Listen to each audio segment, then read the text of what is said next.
gamitin ang karapatan sa pagboto. Ito ang paanyaya ni Pangulong Bongbong Marcos ilang oras na lamang bago ang 2025 midterm elections.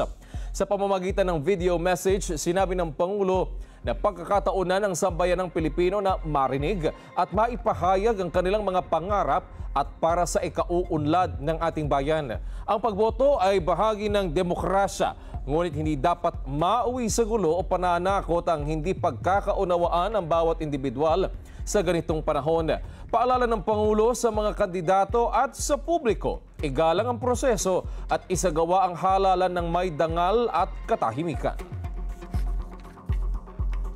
Isang pagkakataon ito para marinig ang boses ng bawat isa at may pahayag ang mga pangarap na mahalaga sa inyo at sa bayan. Iba't iba man ang ating paniniwala, yan ang diwa ng demokrasya. Pero ang pagkakaiba ng opinyon ay hindi dapat mauwi sa gulo o pananakot. Ipinaglalaban natin ang kinabukasan sa balota, hindi sa lansangan, hindi sa karahasan. Kaya bumoto po tayo. Piliin ang tapat, may malasakit at may kakayahang magsilbi. At sa mga kandidato, igalang natin ang proseso. Tapusin natin ang halalan ng may dangal at katahimikan.